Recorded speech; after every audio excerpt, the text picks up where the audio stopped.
Shut up and sit down.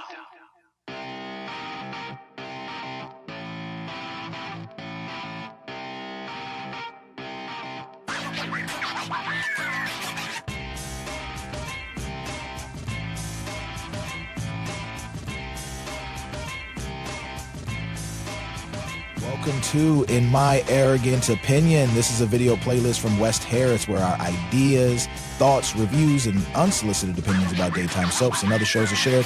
Of course, this is all for entertainment purposes. We've been watching daytime and primetime soaps since the 1900s, so you can trust us. Hello, soap lovers, Beyond the Gates fans, and accidental clickers. Welcome back to In My Arrogant Opinion, the only show silly enough to tell you what the writers should be doing, whether they like it or not. Today we're diving into Beyond the Gates, a show with its characters having more secrets than a teenager's diary. Can we please find out what Martin is dreaming about? Shout out to the viewers who can appreciate that reference on multiple levels. But even with all the secrets, somehow what can be one of the more interesting characters barely gets any screen time these days. I'm talking about Mona Wilson. Yes, Mona. In my arrogant opinion, she needs a family and storyline. Okay, listen, the Duprees aren't enough. Now, don't get me wrong. I adore the Duprees. But here's the thing. Soaps have always thrived on having at least two families to stir the pot. The Duprees alone, that's like trying to make a stew with just potatoes. Sure, it's filling, but where's the flavor? Think about it. On Days of Our Lives, there were the middle-class Hortons and the working-class Brady family. Originally, the Young and the Restless had the Brooks and Foster families. Now the Newmans and the Abbotts, or the Lords and Buchanans on One Life to Live, or hell, the Carringtons and the Colbys on Dynasty, or the Ewing and Barnes families on Dallas. Y'all get my point. In my arrogant opinion, Mona Wilson is the perfect candidate to bring that flavor. She's been the Richardson family's loyal employee for years, but what do we really know about? Nothing. Oh, wait, she goes to church. I think she sings in the choir. And was used by Leslie in her shenanigans. Writers, are you listening? Here's my pitch. Mona is raising her teenage grandson because her son is deployed overseas. Thank you for your military service. And the mother is, well, inactive. Maybe she's just really bad at parenting. Either way, Mona's the one holding it together. But wait, it gets better. Her grandson?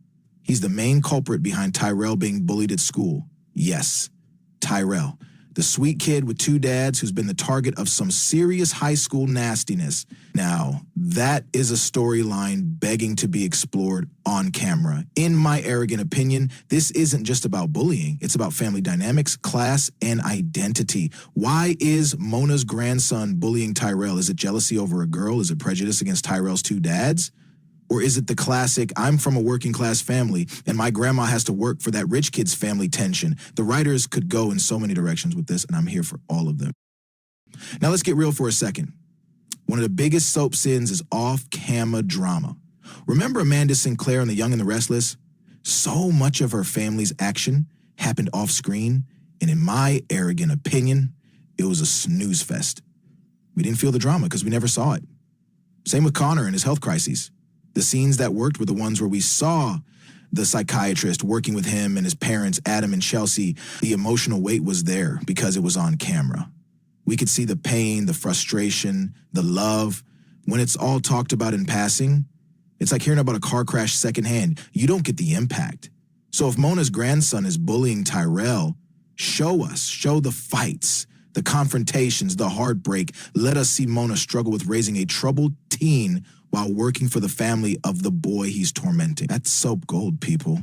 Can you picture Anita making it a point to tell Mona to call her Anita instead of Mrs. Dupree, and then later Anita finding out that her great-grandson is being bullied by Mona's grandson? Picture it. Sicily 1924. Drop down in the comments if you all love the Golden Girls and which character best represents you. I am Dorothy, of course. Okay, maybe not Sicily 1924, but Fairmont Crest 2025.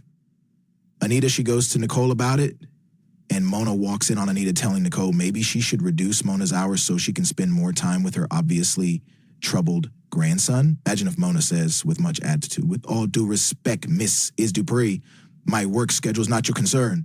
Anita is caught off guard, but Anita, being Anita, goes, yes, but my great-grandchild is. Oh, that would be so juicy, in my arrogant opinion. This storyline will add much-needed depth to Beyond the Gates. It's not just about the Duprees throwing another event or blaming Bill for everything foul in their lives. It's about real issues, family, loyalty, identity, social class, and all the messy gray areas in between.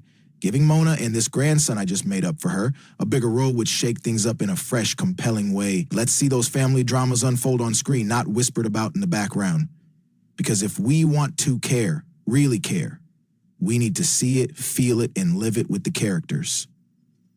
If you agree, smash that like button. If you disagree, smash that like button. Don't forget to subscribe for more soap commentary. Until next time.